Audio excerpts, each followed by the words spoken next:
Magical school bag. विवेक कहकर एक आदमी दिल्ली में एक बैंक में नौकरी कर रहा था। उसकी पत्नी का नाम प्रमोदिनी।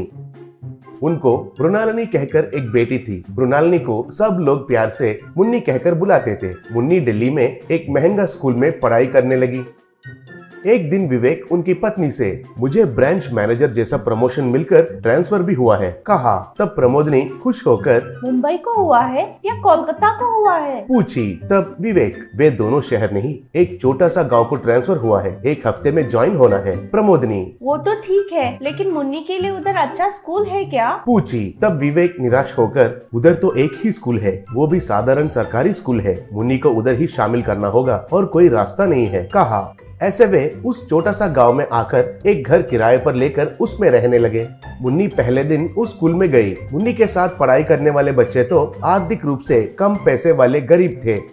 मुन्नी पहले दिन स्कूल से वापस आकर उनकी माँ से, मुन्नी, कल से मुझे अच्छे कपड़े और कॉस्टली गाउन्स नहीं चाहिए मम्मी, मेरे पुराने फेंके हुए कपड़े चाहिए। कल से वही पहनकर स्कूल को जाती हूँ। क्लास में बच्चे मुझे हैरानी से देख रहे थे। एक बच्ची आकर, तुम्हें छू सकती हूँ क्या, पूछी। मुझे छूने के लिए परमिशन क्यों पूछ रही हो, मैंने पूछा। तब वो बच्ची, अगर छूऊंगी तो तुम्हारे कपड़े गंदे हो जाएंगे ना, बोली। वो बच्ची ही नहीं, बाकी के बच्चे भी मुझसे दूर बैठे हैं दूसरे टेबल पर। मुझे बहुत रोना आया है मम्मी, मेरा ड्रेस देखकर मुझे बॉयकॉट कर रहे हैं, बोली। तब प्रमोदिनी मुन्नी को समझाते हुए, ठीक है, कल से पुराने कपड़े पहनकर ही जाना, अब इतना वरी नहीं होना है, बोली।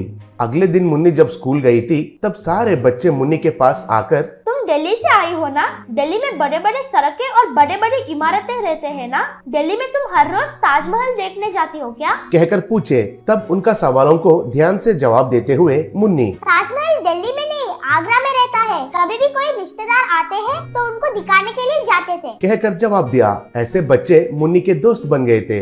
एक दिन मुन्नी स्कूल के लिए जा रही थी। तब मुन्नी, मम्मी मुझे एक कॉस्टली बैग नहीं चाहिए, साधारण स्कूल बैग ही चाहिए, पूछी। तब प्रमोदिनी, तुम्हारे स्कूल फ्रेंड्स का प्रभाव से तुम बड़ी सोशलिस्ट की तरह बन रही हो। ठीक है, ये लो तुम्हारे लिए पॉकेट मनी, कहकर मुन्नी को 50 रुपए दिया।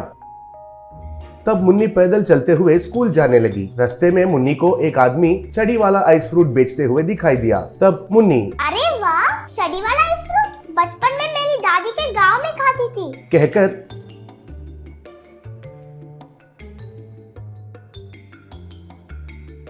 वो बेचने वाले से, एक आइस फ्रूट दीजिए, कहकर 50 रुपए का नोट दिया। तब मुन्नी को छुट्टा देने वाला ही था। तब उधर ही एक छोटा सा बच्चा मुन्नी के आइस फ्रूट के ओर ही देखने लगा।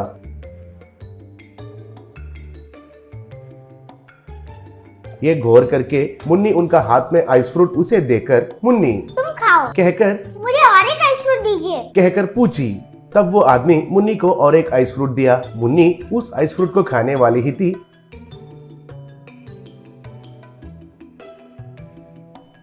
इतने में और 3 बच्चे उधर आकर चुपचाप से मुन्नी के हाथ में आइस फ्रूट को ही देख रहे थे। तब मुन्नी उस आइस फ्रूट को एक बच्ची को देकर, और दो उन बच्चों को दीजिए और मुझे भी एक दीजिए, कहकर पूछी। तब वो बेचने वाला उन बच्चों को 2 आइस फ्रूट्स देकर मुन्नी से, तुमने जो दिया उन पैसों का हिसाब बराबर हो गया है, कहकर उधर से चला गया। तब मुन्नी निराश होकर आइस फ्रूट खाए बिना ही वापस चले जाने लगी। ये सब उधर ही एक पेड़ के नीचे बैठकर स्कूल बैग्स को बेच रही एक बूढ़ी औरत ने देखी और मुन्नी से, बेटी एक स्कूल बैग ले लो बेटी, सुबह से एक चाय भी नहीं पिया, मुझे चक्कर सा होने लगा है, कहकर एक बैग उठाकर मुन्नी को दिखाई। तब मुन्नी, अरे मेरे पास अभी पैसे नहीं है दादी, मेरा घर इधर ही नजदीक में है, अगर आप आएंगे तो एक बैग लेकर मेरे माँ से पैसे दिलवाती हूँ, बोली। तब वो बूढ़ी औरत उठकर, मेरी प्यारी बेटी, मेरी भोली बेटी, कितनी दयालु दिल है तेरा, कहकर बैग्स को लेकर मुन्नी के पीछे उनके घर गई।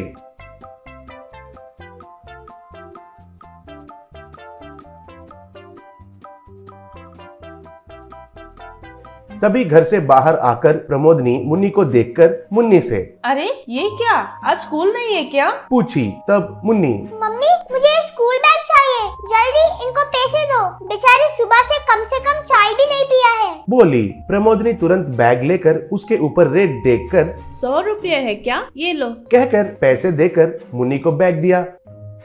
तब वो बूढ़ी औरत, तुम्हारी बेटी साधारण सी लड़की नहीं है।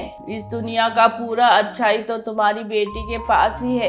एक बार वो बैग इधर दो बेटी। कहकर मुन्नी के पास बैग लेकर उनके माथे पर रखकर आंखें बंद करके कुछ मंत्र पढ़कर फिर से मुन्नी को वापस देकर, अब तुम करने वाले दान और धर्म बिना रुकावट चलते ही रहेंगे बेटी। कहकर मुन्नी के सर पर हाथ रखकर उधर से चली गई।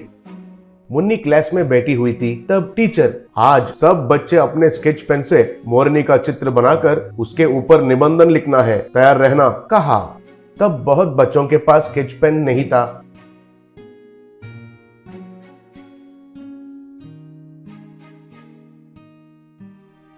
और इधर उधर देख रहे थे। दो बच्चे और मुन्नी। Ready sir. मुन्नी बूढ़ी औरत ने दिया उस बैग में हाथ रखकर स्केच पेन्स को निकाल रही थी और उसमें से बहुत सारे स्केच पेन्स निकल रहे थे। तब सब बच्चे हैरान होकर देखने लगे। मुन्नी भी, अरे ये क्या, मैंने तो एक ही स्केच पेन लाई थी, कहकर बैग में से हाथ रखकर उसमें से स्केच पेन्स निकालकर सब में बांट दिया। लंच टाइम पर सारे बच्चे उनके बक्से खोले। तब मुन्नी भी बैग में हाथ रखकर सैंडविच को निकाली। तब बैग में से और भी सैंडविच निकलने लगे। उनको लेकर सारे बच्चों को देकर, खाइए खाइए। अब मुझे समझ में आया है कि दादी ने मुझे ये मैजिकल बैग गिफ्ट में क्यों दिया है। अब से तुमको क्या चाहिए मुझसे कहिए, ये मैजिकल बैग देती है, बोली। तब सारे बच्चे मुन्नी को घेर लिए और हमारी मुन्नी कितनी अच्छी है, मुन्नी हमारे दोस्त बनकर रहना कितना अच्छा है, कहकर धन्यवाद कहे।